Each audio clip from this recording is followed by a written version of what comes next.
A veces, la historia no es solo una serie de fechas o hechos, sino una especie de llamado, un murmullo suave que llega desde muy lejos, atravesando siglos y corazones. Esta noche, quiero invitarte a caminar conmigo por uno de esos murmullos. No vamos a desenterrar secretos ni resolver acertijos, porque no es esa la intención. Esta noche, caminaremos con una pregunta que sigue latiendo. ¿Qué fue del Arca de la Alianza? No importa si creemos que fue real o si la pensamos como símbolo. No importa si conocemos sus medidas exactas o si solo tenemos una idea vaga. Lo que importa es que su historia sigue ahí, como una llama que no se apaga, como una voz que sigue diciendo algo, aun cuando no entendemos del todo las palabras. La historia del arca no es la de un objeto perdido, es la de una búsqueda constante, la búsqueda de un sentido, de una presencia, de algo que nos recuerde que hay más, mucho más, de lo que vemos con los ojos. Esta noche, mientras cae el silencio y se apagan las luces, dejemos que esa historia nos hable, no para resolverla, sino para caminar con ella, como quien se sienta junto a alguien muy querido y solo escucha. Vamos a comenzar. El primer susurro no viene de un mapa ni de un templo. Viene de una montaña. Allí, en medio del polvo y del viento, empieza todo. Todo comienza en una montaña. No una montaña cualquiera, sino una que resonaba con fuego, con truenos, con palabras que no eran de este mundo. El monte Sinaí. Allí subió Moisés, solo, mientras el pueblo aguardaba abajo, entre el polvo del desierto y el temblor de sus propias dudas. No fue un viaje físico solamente, fue un ascenso hacia algo que no se puede tocar. Subir al Sinaí era entrar en lo invisible. Durante días, Moisés desapareció de la vista de todos. Lo cubrió una nube. Y cuando volvió, no era el mismo. Traía algo en sus manos, 2 tablas de piedra, pero sobre todo, traía algo en su rostro. Una luz que nadie entendía del todo. En esas tablas estaban escritas no solo leyes, sino un pacto, una alianza entre un pueblo y su Dios. No era un contrato, era algo más delicado, más profundo, como una promesa mutua, como un hilo invisible que unía a hombres y mujeres con una presencia que los había sacado de la esclavitud y les ofrecía camino. Pero esa alianza necesitaba un símbolo, una señal que recordara, día tras día, que no estaban solos, que lo invisible tenía un lugar entre ellos.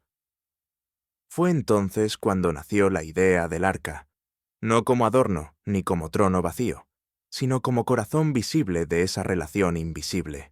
Una caja, sí, pero una caja que contenía algo más que piedra, contenía palabras, contaba una historia, portaba un eco. El eco del trueno en la cima de la montaña, el eco de una voz que decía, «Camina conmigo, y yo caminaré contigo». Desde ese momento, el arca no era un objeto, era una presencia, un recordatorio, un centro.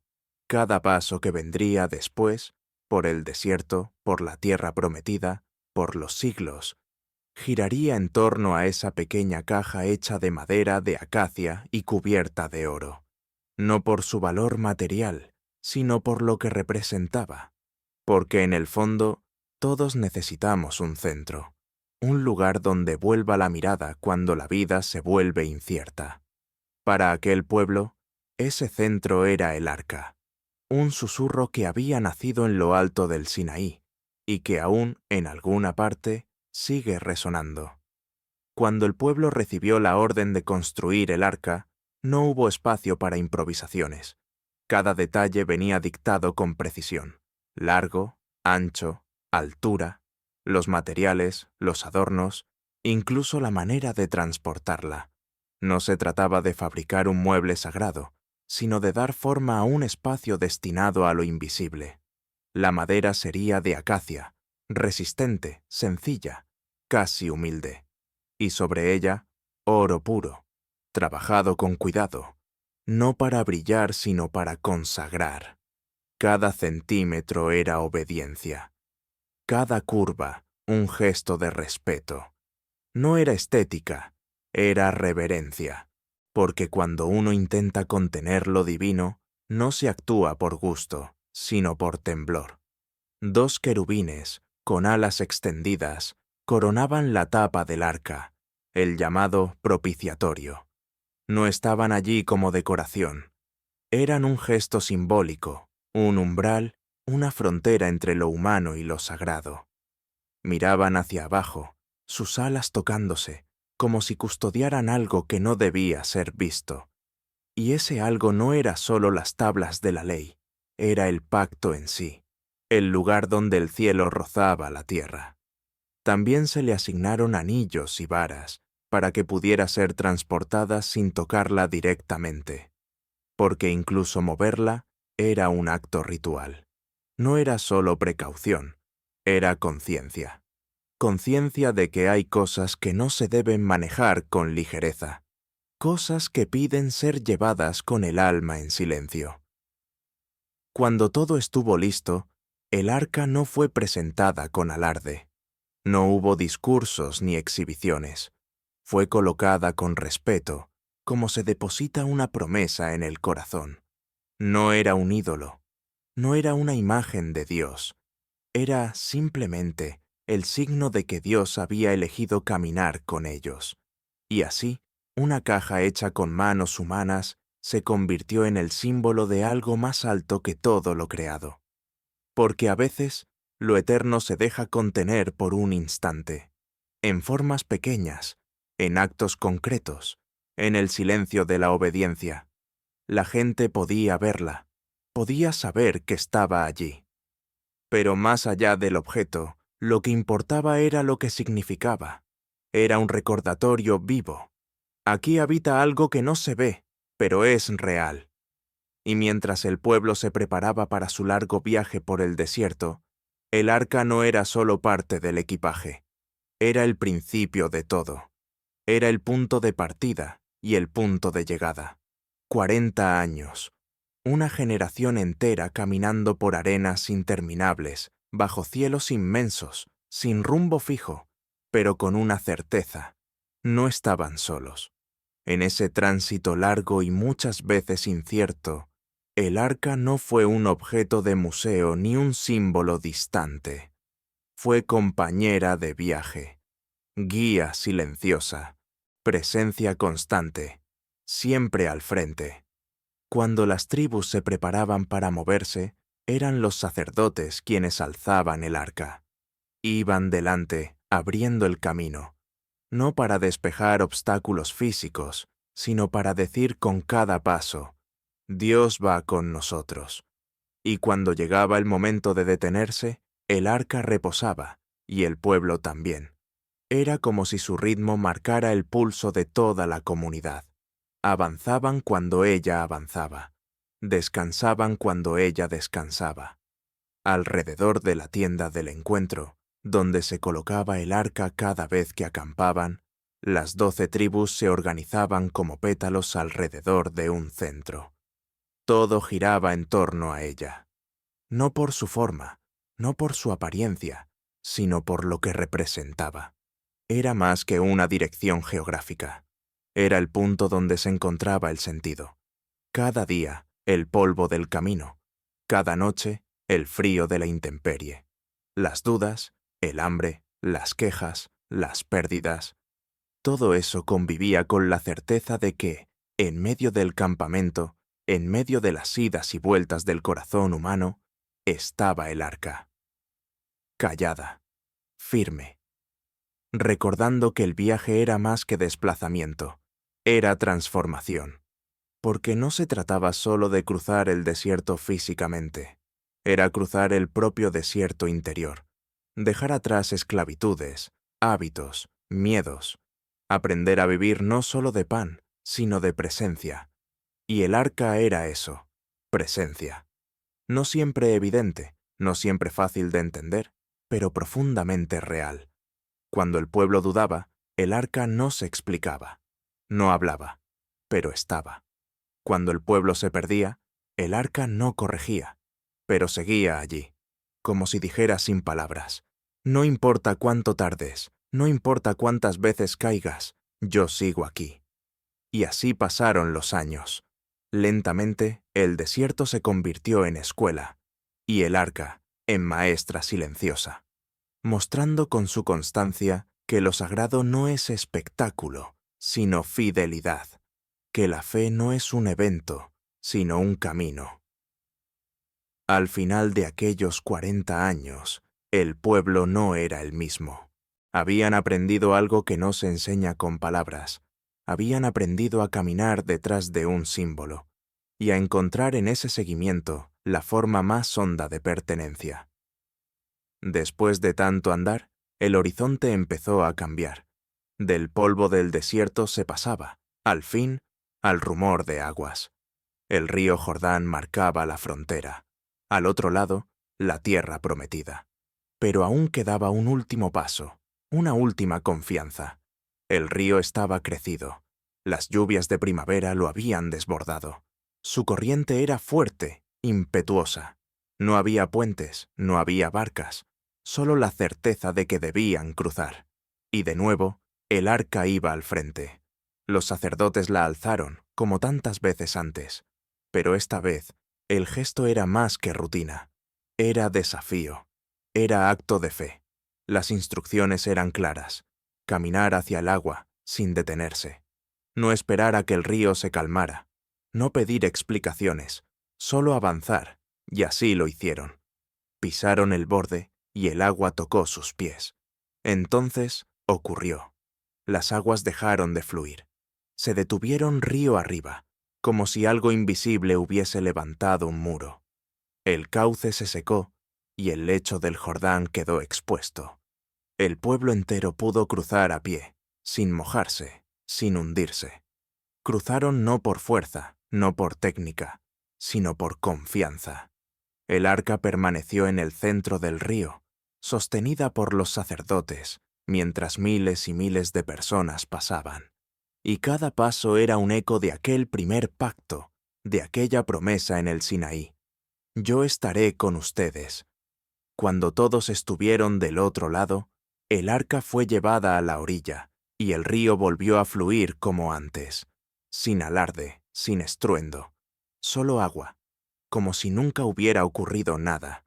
Pero algo había cambiado. El pueblo había pasado, y lo había hecho guiado por lo invisible. Ese día, el arca no fue un objeto, fue puente, fue frontera cruzada, fue testigo del paso de una generación a otra etapa. Desde entonces, cada piedra, cada planta, cada cielo de aquella nueva tierra, llevaba el recuerdo de ese momento. Porque no fue una conquista, fue un regalo recibido caminando. Y en el fondo, ¿cuántas veces en la vida ocurre algo parecido? Ante un río imposible, se nos pide avanzar, con el corazón latiendo, sin garantía de éxito. Pero a veces, solo a veces, las aguas se apartan, y al otro lado nos espera algo nuevo, no porque hayamos vencido, sino porque confiamos. Así fue con el pueblo, y así, también, sigue siendo con nosotros. La tierra prometida no estaba vacía. Había ciudades, pueblos, murallas. Había resistencia. La primera gran ciudad en el camino fue Jericó, fuerte y cerrada, sus muros gruesos como siglos de miedo. No podían pasarla por alto, pero tampoco sabían cómo enfrentarla. Entonces llegó una instrucción extraña. No era un plan militar. No hablaba de armas ni de asaltos, solo de silencio, de vueltas, de trompetas y del arca. Durante 6 días, el pueblo debía rodear la ciudad, una vez por día, sin gritar, sin atacar, solo caminar, llevando el arca en el centro, y así lo hicieron. Cada mañana, los sacerdotes alzaban el arca y comenzaban la marcha. Detrás, el pueblo entero. Solo el sonido suave de los pasos sobre la tierra, el roce de las túnicas, el leve gemido de las trompetas. Jericó los miraba desde arriba, desconcertada. ¿Qué clase de guerra era esa? El 7º día dieron 7 vueltas. En la última, las trompetas sonaron con más fuerza. Entonces, el pueblo gritó. No un grito de rabia, sino un grito de entrega. Y los muros cayeron. No por la fuerza del aire, no por la vibración del suelo. Cayó algo más profundo.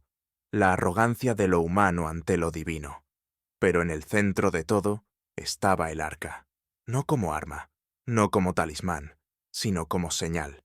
Una señal de que el verdadero poder no necesita violencia para hacerse sentir, que lo que mueve montañas no es la estrategia, sino la fidelidad.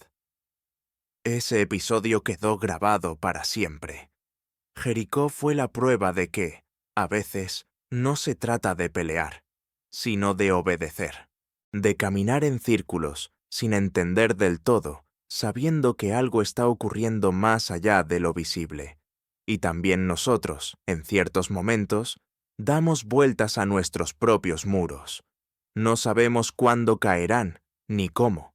Solo sabemos que debemos seguir, con silencio, con constancia, con fe, porque a veces lo que parece inútil es lo que más transforma. El arca, en Jericó, no derribó muros con estruendo, lo hizo con presencia, con la quietud poderosa de lo sagrado, y en ese silencio largo de 7 días enseñó algo que no se olvida, que lo divino no siempre grita, pero siempre actúa. Después de conquistas y caminos, el pueblo necesitaba reposo. Se establecieron. Las tiendas fueron cambiadas por casas, la marcha por asentamientos, y el arca, ese centro de tantos recorridos, encontró un lugar fijo, Silo. Allí se construyó un santuario, no un templo majestuoso, sino una estructura sencilla, adecuada para el tiempo que comenzaba. Al principio, fue motivo de alegría. El pueblo podía venir, orar, traer ofrendas, recordar. El arca, inmóvil, seguía siendo señal de la alianza. Pero algo empezó a cambiar, muy lentamente, como cambia el agua cuando se estanca, como se enfría una llama cuando ya no se alimenta. La presencia se volvió costumbre. Las visitas al santuario se volvieron hábito. Ya no venían con temblor, sino por rutina. Lo sagrado empezó a mezclarse con lo cotidiano, no para elevar lo diario, sino para diluir lo profundo. Y así, el arca, que había sido guía, se volvió decoración. Ya no conmovía, ya no llamaba. Seguía ahí, pero ya no despertaba. Es un riesgo que siempre amenaza cuando lo sagrado se vuelve cercano. El corazón humano se acostumbra, deja de mirar con asombro, comienza a usar, a manipular, incluso sin querer. Silo se llenó de ritos, pero vacíos, palabras, pero sin alma, movimientos, pero sin dirección. A veces, lo divino calla, no porque se haya ido, sino porque ya nadie lo escucha. Y el arca, ese eco del Sinaí, comenzó a hacerse invisible. No por magia, sino por descuido. No porque se escondiera, sino porque el pueblo ya no la buscaba como antes. Sin embargo, seguía ahí, testigo silencioso, paciente, como un corazón olvidado, pero aún palpitante. Porque incluso cuando la memoria falla, lo sagrado no desaparece. Solo espera. Espera a que alguien vuelva a mirar con ojos limpios. Espera a que el alma despierte. Silo fue ese tiempo en que lo eterno se volvió rutina, un paréntesis entre la fidelidad y el olvido. Una estación necesaria, quizás, para darnos cuenta de cuánto podemos perder, incluso sin darnos cuenta. En Silo, el sacerdote Elí servía al santuario, un hombre mayor, de ojos cansados y voz ya apagada. Había dedicado su vida a custodiar lo sagrado, pero con los años su vigilancia se volvió laxa y su fe silenciosa. Tenía 2 hijos, también sacerdotes, encargados del culto, pero ellos no honraban el lugar donde servían. Robo de ofrendas, corrupción, abuso del poder religioso. Lo que antes era reverencia, ahora era aprovechamiento. El pueblo lo sabía. El rumor del pecado crecía como hierba mala alrededor del arca. Pero nadie lo detenía, ni siquiera Elí. Quizás por miedo, quizás por cansancio. Quizás porque también él había comenzado a tratar lo divino como costumbre. Y entonces llegó la guerra. Los filisteos atacaron con fuerza y el pueblo tembló. Ante la amenaza surgió una idea: llevar el arca al campo de batalla, como si fuera una garantía, un talismán. Si está con nosotros, venceremos, decían. Pero confundieron la presencia con posesión. Trataron lo sagrado como arma, no como pacto. Y así fue. El arca salió del santuario, no en procesión de fe, sino en desfile de estrategia. Elí no la detuvo. Sus hijos la acompañaron, como si aún fueran dignos, y el resultado fue devastador. Derrota total. Miles murieron. Los hijos de Elí también. Y lo más grave, el arca fue capturada por los enemigos. Cuando un mensajero llevó la noticia a Elí, el anciano cayó hacia atrás, rompió su cuello y murió. No solo por la muerte de sus hijos, sino porque el símbolo central de su pueblo había sido arrebatado. Su nuera, al enterarse de todo, entró en trabajo de parto prematuro. Al dar a luz, con su último aliento, llamó al niño Icabod, que significa «se ha ido la gloria». En pocas horas, lo sagrado se hizo ausente.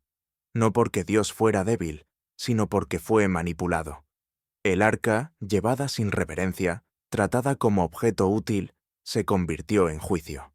El corazón del pueblo había olvidado lo esencial, y el símbolo que tanto veneraban se les escapó de las manos. Pero la historia no terminó ahí, porque lo sagrado, aunque humillado, no se deja encerrar, aunque alejado, no se extingue. El arca estaba ahora en territorio enemigo, pero ni aun así había perdido su esencia. La gloria no se va para siempre, solo espera a que se la vuelva a buscar, con el corazón. Los filisteos llevaron el arca a su ciudad, Asdod. Habían vencido en batalla y, como era costumbre en las guerras antiguas, capturaron los objetos sagrados del enemigo como trofeos. Colocaron el arca en el templo de Dagón, su dios, como si quisieran mostrar que su divinidad era superior. Un símbolo de victoria, una humillación total para Israel. Pero lo sagrado no necesita espadas para defenderse. En silencio, en la oscuridad de ese templo extranjero, ocurrió algo inesperado.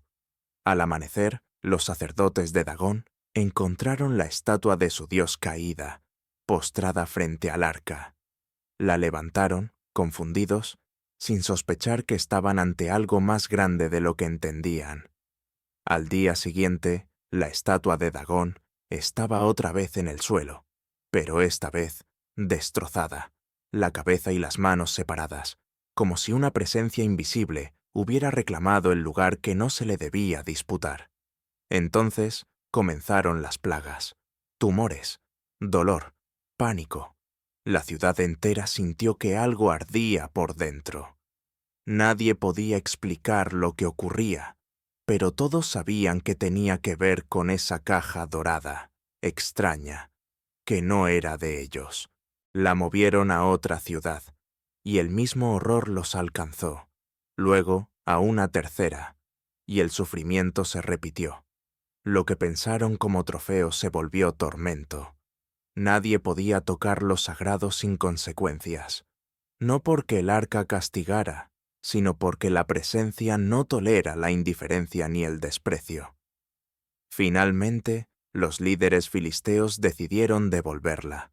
La colocaron sobre una carreta nueva, tirada por 2 vacas que nunca habían sido uncidas, sin jinete, sin guía. Dejaron que siguiera su curso, como si dijeran: «No queremos volver a verla».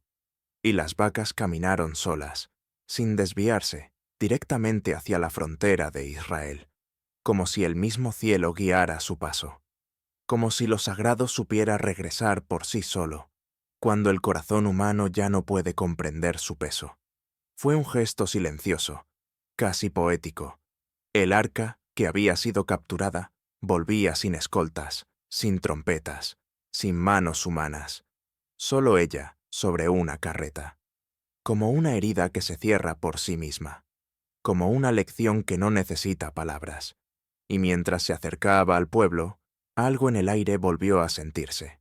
No era alegría aún, era asombro, porque lo que fue tratado como objeto volvió como presencia, y con ello una invitación a recordar lo olvidado, a volver al centro.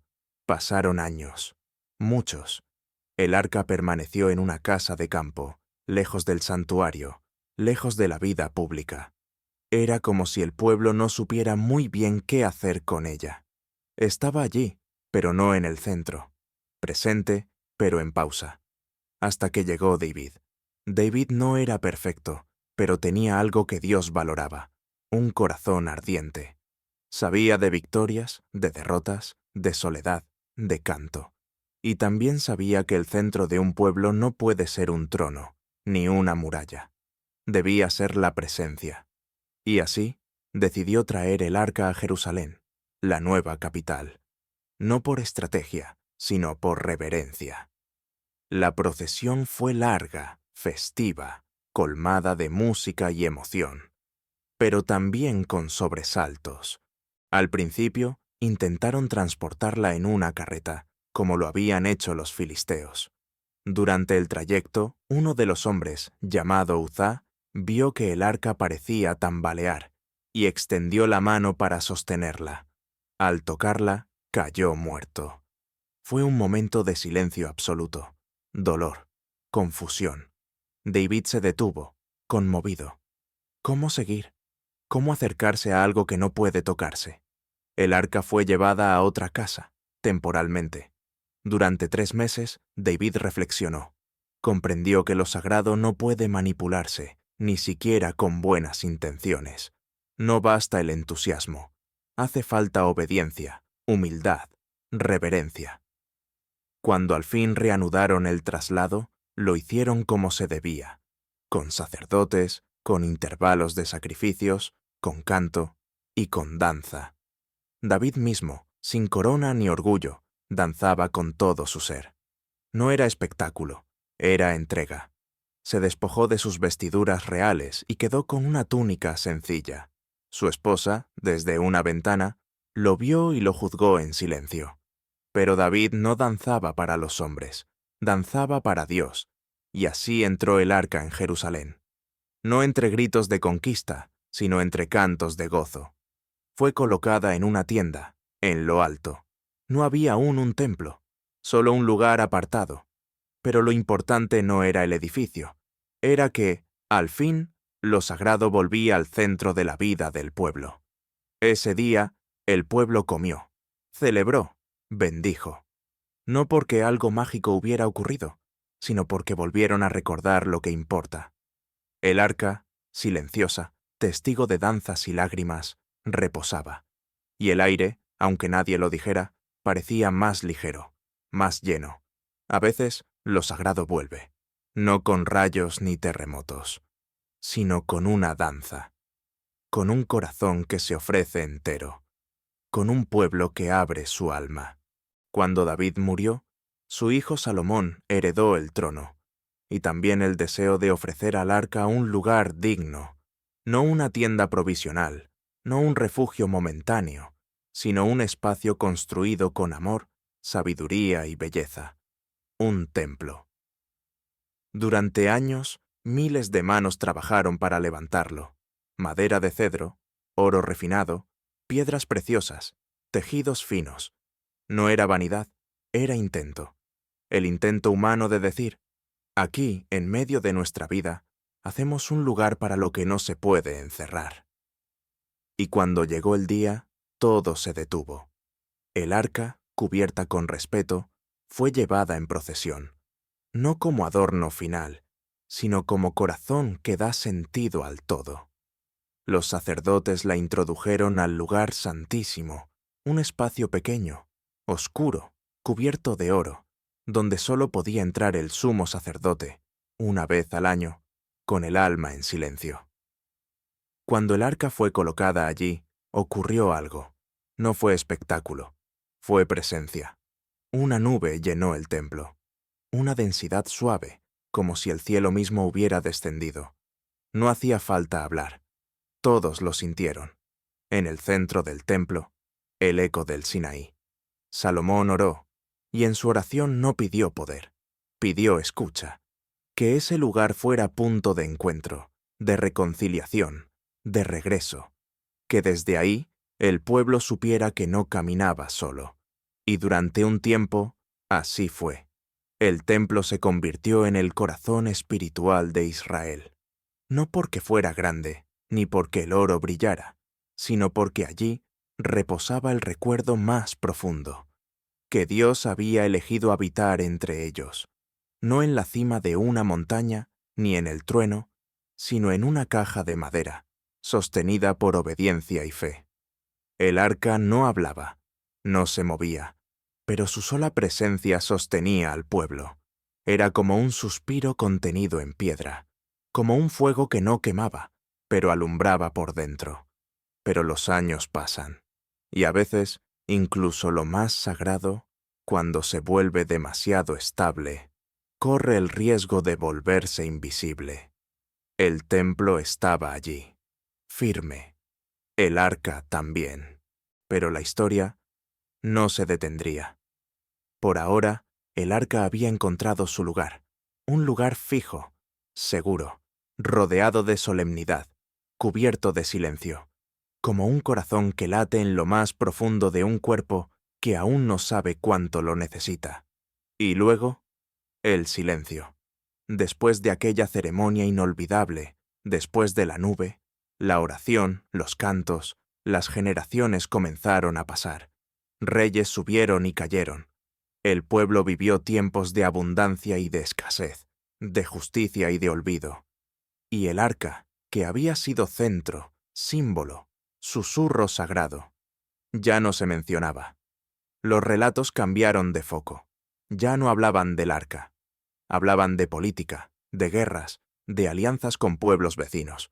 Los profetas levantaron la voz, pero no para hablar del objeto sagrado, sino para clamar por justicia, por conversión, por un corazón nuevo. Hablaban de la infidelidad del pueblo, del exilio que se acercaba, y en sus palabras, la ausencia del arca se sentía como una pausa prolongada, como una ausencia que nadie nombraba. ¿Seguía en su lugar? ¿Había sido movida? Nadie lo sabe con certeza. Lo cierto es que dejó de ser mencionada, no porque hubiese perdido su importancia, sino porque, tal vez, el pueblo ya no estaba preparado para mirarla con los mismos ojos. Porque cuando se pierde el vínculo interior, los símbolos se apagan, como lámparas encendidas en una casa vacía. El templo seguía en pie, las ceremonias continuaban, pero algo faltaba, como cuando uno entra a una habitación familiar y no sabe qué ha cambiado, pero percibe que algo, en lo profundo, ya no está. Y sin embargo, el arca no desapareció de la historia por accidente. Su silencio, su retiro, fue también enseñanza, porque cuando los ojos buscan lo externo sin cuidar lo interno, incluso lo más sagrado se esconde, para esperar, para protegerse, para no ser usado ni reducido. A veces, lo más importante no es lo que suena fuerte, sino lo que se calla con firmeza. El silencio del arca fue como un suspiro contenido, un llamado sin voz, una pausa para que el pueblo recordara que la alianza no era un objeto, sino una relación viva, hecha de escucha, de camino, de fidelidad diaria. Y así, en ese largo silencio, la historia siguió. Pero el eco de lo sagrado, aunque mudo, nunca se fue del todo. Solo se retiró, a esperar que alguien volviera a buscarlo con el corazón despierto. Llegó el tiempo del juicio, no como castigo repentino, sino como consecuencia de muchos silencios descuidados, de muchas oportunidades perdidas. Babilonia, imponente y determinada, llegó hasta Jerusalén. No vino sola, venía con fuego, con hierro, con hambre. Y el pueblo, debilitado por dentro, no pudo resistir. El templo fue asediado, las puertas derribadas, las columnas quebradas, los altares saqueados. Y el fuego, ese fuego que no pregunta, lo consumió todo. El oro se derritió, las paredes sagradas se hicieron humo. Lo que durante siglos había sido el centro de la vida espiritual, se convirtió en ruina. Y del arca, nada. No hay relato que diga que fue encontrada, ni descripción de su destrucción. Ningún cronista afirma con certeza su destino. Simplemente desapareció, como si el corazón mismo del templo hubiera dejado de latir sin hacer ruido. ¿La escondieron? ¿Fue llevada en secreto por sacerdotes fieles? ¿Se perdió entre los escombros? ¿Fue tomada por los babilonios y derretida, convertida en materia sin memoria? Nadie lo sabe. Y sin embargo, su ausencia pesó más que el fuego, porque lo que se pierde con el símbolo, muchas veces, es la confianza profunda. El pueblo fue llevado al exilio. Ya no quedaba templo, ya no quedaba altar. Y, sobre todo, ya no quedaba el arca. No era solo un objeto, era el recuerdo de una promesa. Era el centro alrededor del cual había girado la vida entera del pueblo. Su desaparición no fue solo una pérdida física, fue un vacío que tocó lo más profundo de la identidad. Y aún así, la historia no terminó allí, porque el símbolo desapareció, pero la alianza, aunque herida, seguía en pie. No porque el pueblo fuera fiel, sino porque Dios lo era. El fuego destruyó piedras, pero no pudo borrar la memoria. El exilio rompió estructuras, pero no apagó del todo el anhelo. El arca se desvaneció, pero su eco, en los corazones que aún recordaban, seguía latiendo. A veces, el silencio más hondo es el que deja una ausencia, y a veces, esa ausencia es semilla. Una semilla que espera el tiempo propicio para volver a brotar, quizás de otro modo, quizás en otro lugar. Cuando el templo ardía y las columnas caían, hubo quienes no se rindieron al caos, hombres silenciosos, fieles, conscientes de que lo que se perdía no era solo una estructura, sino una historia, una presencia. Entre ellos, el profeta Jeremías. Algunos relatos antiguos cuentan que, anticipando la tragedia, Jeremías tomó el arca y la escondió. No fue un acto de fuga, sino de custodia, como quien salva una llama en medio del vendaval. Se dice que la llevó a una cueva, en el monte Nebo, no lejos del lugar donde Moisés vio la tierra prometida sin llegar a pisarla. Una cueva cerrada, sellada, no para ocultar, sino para preservar. Otros sostienen que fue llevada hacia el sur, más allá de las fronteras conocidas, tal vez hasta Egipto, siguiendo la ruta de quienes huían del avance enemigo. Algunos, incluso, miran hacia Etiopía, hacia monasterios antiguos donde se habla de un cofre sagrado custodiado por generaciones de monjes, sin que nadie lo vea. Pero en realidad, ninguna de esas versiones puede probarse. Cada una es apenas un susurro que intenta llenar el vacío, un hilo tenue que conecta el deseo de no haber perdido del todo lo sagrado con la realidad de su ausencia. No hay certeza, solo posibilidad, y quizás esperanza. Y, sin embargo, lo que importa no es tanto la ubicación física, porque lo más profundo que se esconde no lo hace por miedo, sino por propósito. A veces, lo sagrado se retira para que la mirada humana cambie, para que deje de buscar con mapas y empiece a buscar con el alma. Jeremías, o quien haya sido, no escondió el arca para siempre. La escondió porque el pueblo no estaba listo para verla, porque lo que había sido usado como objeto de poder necesitaba ser devuelto a su misterio. El silencio posterior confirmó esa intuición. Nadie volvió a encontrarla. No hubo rastros claros, solo relatos, gestos, leyendas, pero ese mismo misterio mantuvo viva la historia. Porque lo que no se ve con los ojos puede mantenerse vivo en el corazón. Tal vez, en lo profundo de una cueva olvidada, entre piedras que han visto pasar los siglos, el arca aún espera. O tal vez, el lugar ya no importa, porque cuando una presencia ha sembrado su mensaje, su propósito ya no depende de la materia. Y así, entre teorías, nombres, montañas y rutas antiguas, lo que sigue en pie no es una certeza, sino una búsqueda, una que habla sin necesidad de final.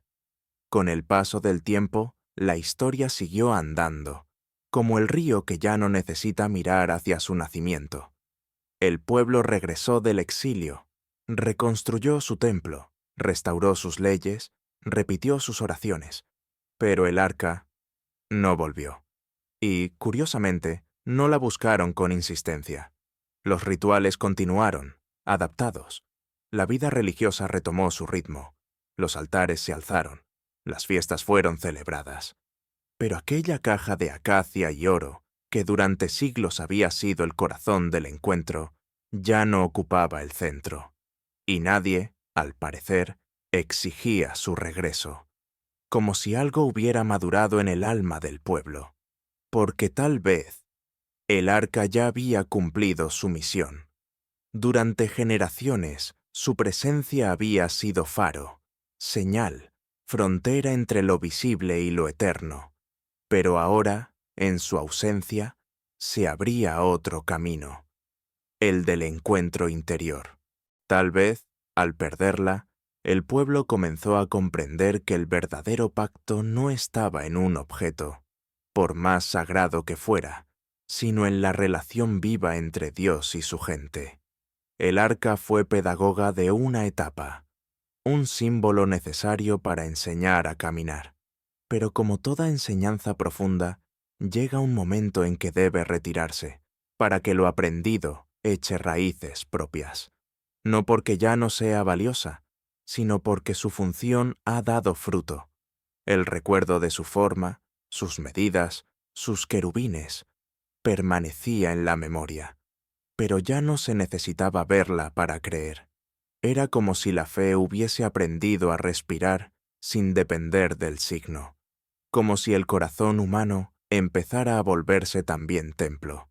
Y en ese paso silencioso, casi imperceptible, la ausencia del arca comenzó a hablar. No desde el reclamo, sino desde la transformación. Porque a veces lo que más enseña no es lo que tenemos ante los ojos, sino lo que hemos perdido y, sin embargo, seguimos honrando desde dentro. ¿Y si no hace falta hallarla? ¿Y si buscarla como objeto fuera un error y redescubrir su sentido, el verdadero propósito? Tal vez su desaparición no fue una pérdida. Tal vez fue una siembra, la semilla de una fe más libre, más profunda, más capaz de acoger lo invisible. Porque al final, cuando algo ha dejado huella en el alma, ya no necesita estar para seguir presente. Con el tiempo, la historia del arca dejó de pertenecer solo a un pueblo. Su recuerdo, su misterio, su símbolo, comenzaron a resonar en otras culturas, en otras tradiciones, en otros corazones. En diferentes rincones del mundo aparecieron relatos de cofres sagrados, de cajas que guardaban lo divino, de objetos intocables donde residía la presencia o la palabra. En India, en Egipto, en las tierras celtas, incluso en mitos de pueblos originarios de América, hay relatos de contenedores venerados, de recipientes que, más allá de su forma, expresaban una misma necesidad: contener lo infinito. No se trata de copias, no de imitaciones. Se trata, quizá, de algo más hondo, de un impulso universal, el anhelo de guardar lo que no se puede poseer, de dar cuerpo al misterio, de tocar lo intangible. Y ahí está el eco. El arca de la alianza, más allá de su forma hebrea, se convierte en símbolo humano. Un arquetipo, como dirían algunos. Una figura que encierra una búsqueda común a toda alma, la de encontrar un lugar donde lo sagrado repose, un lugar al cual volver, una señal de que no estamos solos. Ese eco se manifiesta también en las artes, en los rituales, en los relatos. Se busca en la arquitectura, en las reliquias, en los libros sellados, en los cálices ocultos. En cada cultura, en cada generación, algo del espíritu humano vuelve a intentar ese gesto antiguo. Construir un arca, una caja, un recipiente, no para encerrar, sino para honrar. Quizá el arca de la alianza no desapareció, sino que se multiplicó, no como objeto, sino como significado. Está en cada templo que se levanta con reverencia, en cada acto que guarda silencio ante lo misterioso, en cada corazón que decide acoger lo que no entiende, pero reconoce como real.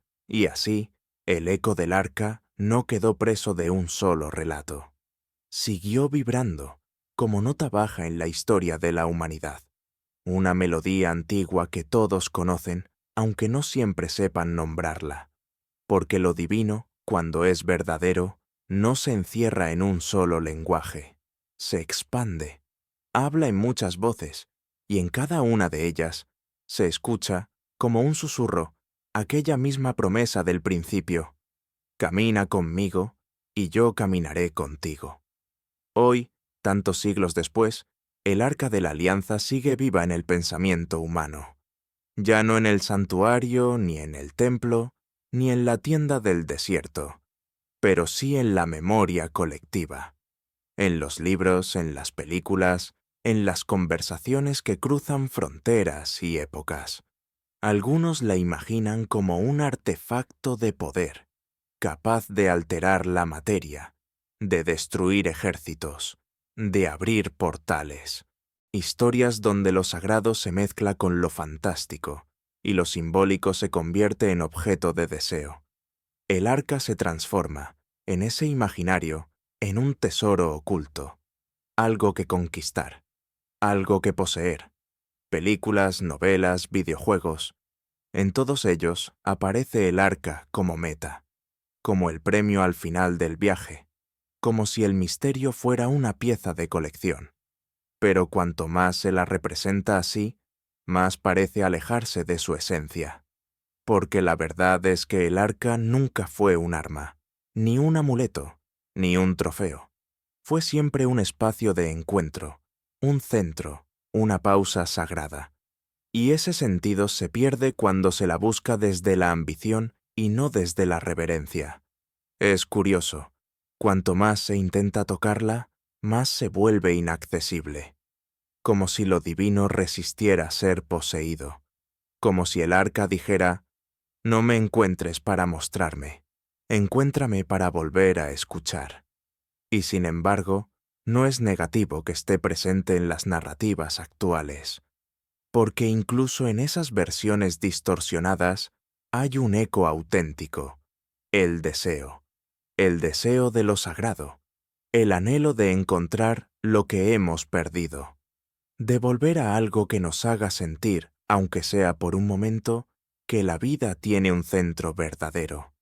Tal vez la forma moderna del arca sea precisamente esa, una presencia invisible en las preguntas que seguimos haciéndonos, en el arte que nos conmueve, en la búsqueda que no cesa, y aunque muchos la representen como un objeto brillante, escondido en una caverna lejana, lo esencial permanece intacto. El arca no se deja atrapar por quien solo quiere controlarla. Solo se muestra y da a quienes están dispuestos a recibirla con humildad. Por eso, en este tiempo de imágenes fugaces y ruidos constantes, el arca se vuelve aún más silenciosa, más esquiva, pero también más necesaria. porque sigue recordándonos algo que hemos olvidado, que hay cosas que no se conquistan, solo se acogen, que hay misterios que no se resuelven, solo se habitan. Tal vez, al final de todos los caminos, descubrimos que no hay que buscarla en templos, ni en cuevas, ni en mapas antiguos. Tal vez, la verdadera morada de lo sagrado no era aquella caja de oro y acacia, sino algo mucho más cercano, mucho más íntimo. ¿Qué pasaría si el arca no se perdió? ¿Y si simplemente se transformó? ¿Y si el lugar donde la presencia divina desea habitar no es un objeto, sino un corazón? Un corazón que escucha, que recuerda, que busca sin ambición, sin prisa, que no pretende poseer, sino acoger, que, como el propiciatorio entre los querubines, guarda espacio para lo que no se puede explicar. Cada vez que alguien actúa con justicia, cada vez que se defiende al débil, que se protege lo frágil, que se ama sin condiciones, algo del arca brilla otra vez, no como un destello de oro, sino como un calor silencioso en medio de la noche humana, porque lo sagrado no desapareció, solo cambió de forma, y ahora, en cada gesto de compasión, en cada palabra verdadera, en cada acto de fe que no se ve pero sostiene, el arca revive. En los suspiros sinceros, en las decisiones que nadie aplaude pero que brotan del alma limpia, en el perdón que se da aunque duela. Allí está el eco de su gloria. Tal vez ya no necesitamos buscarla. Tal vez necesitamos serla. Ser espacio de presencia. Ser lugar donde habita lo invisible. Ser un centro silencioso en un mundo que gira sin detenerse. No por mérito, no por pureza perfecta, sino por deseo sincero, por disponibilidad, por la humildad de decir, aquí estoy, si quieres venir. En el fondo, el viaje de la historia sagrada es también un viaje hacia adentro, desde la montaña del Sinaí, pasando por desiertos, templos, derrotas, exilios, hasta llegar al alma humana. Una travesía de siglos que poco a poco fue dejando claro que lo divino no se encierra en cosas, sino que se revela en personas dispuestas. Y entonces ya no preguntamos, ¿dónde está el arca? Sino, ¿cómo puedo vivir de manera que merezca llevarla por dentro? Y cuando una vida se ofrece así, aunque nadie lo vea, aunque el mundo siga su curso, algo eterno se enciende, como una llama que no quema, pero transforma, como una caja invisible que contiene el cielo mismo. Hemos caminado por una historia que no es lineal, ni cerrada, ni clara como un mapa. Hemos pasado por montañas ardientes, desiertos interminables, ciudades en ruinas y templos llenos de oro. Hemos visto al arca elevada como bandera y también olvidada en el silencio. La hemos sentido próxima y ausente, y sin embargo, en todo momento, ha latido. Porque eso es lo que hace lo sagrado cuando es verdadero.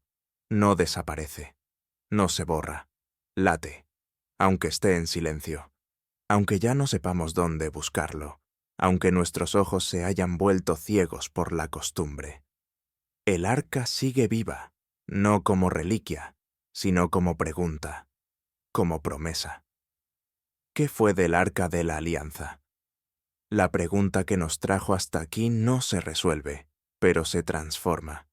Descubrimos que no importa tanto su paradero, sino lo que sigue despertando en quienes la recuerdan. La inquietud, el deseo, el respeto, la sed de algo más grande que uno mismo. Tal vez fue escondida, tal vez fue llevada lejos, o tal vez nunca se fue del todo, y solo espera que volvamos a mirar con ojos limpios, porque su verdadera fuerza no estuvo nunca en el oro, ni en su forma, ni siquiera en su historia. Estuvo siempre en su significado, que lo eterno quiere habitar entre nosotros, que lo invisible se acerca si le damos lugar, y eso, esa promesa, no puede perderse. aunque pasen los siglos, aunque cambien las lenguas, las culturas, los rituales. Lo que late en el centro del arca es lo mismo que late en el centro del alma, el anhelo de estar en comunión, de vivir con sentido, de encontrar la presencia que da vida y la sostiene. La historia del arca no es una historia perdida, es una historia que sigue, en cada generación, en cada alma atenta, en cada rincón del mundo donde alguien se detiene, calla y escucha, porque lo que aún late no ha muerto, solo espera. Y ahora que la noche se ha vuelto más quieta y las palabras han ido cayendo suavemente como hojas en el viento, tal vez sea momento de cerrar los ojos y simplemente dejar que lo escuchado repose en nosotros. El arca, esa caja sagrada, esa presencia envuelta en misterio, ya no necesita ser encontrada. Porque quizás lo que realmente importa no es saber dónde está, sino cómo vivimos en su ausencia. Quizás no tengamos que encontrar el arca. Quizás solo tengamos que volver a ser dignos de ella, volver a caminar como aquellos que la llevaban con pasos lentos, con manos que no tocaban, con corazones que temblaban, volver a vivir con esa reverencia simple, que no necesita templos de piedra, sino gestos pequeños llenos de respeto, volver a detenernos, a escuchar, a guardar espacio para lo que no se ve pero se intuye, para lo que no se puede demostrar, pero se siente profundamente real, porque al final el arca no era una caja, era un recordatorio de quiénes somos, de quién camina con nosotros, de lo que significa ser hogar para lo divino, y en cada vida que se abre al bien, en cada persona que elige la verdad cuando nadie mira, en cada alma que canta incluso en el silencio, algo de ella vuelve a brillar. Así que, esta noche, cuando apagues la luz y te quedes en silencio, quizás puedas imaginar que llevas dentro de ti una chispa de ese antiguo fuego, no para exhibirlo, no para dominarlo, sino para cuidarlo, para dejar que alumbre sin hacer ruido. Y entonces, tal vez, descubrirás que el arca no está perdida, está donde siempre quiso estar, dentro,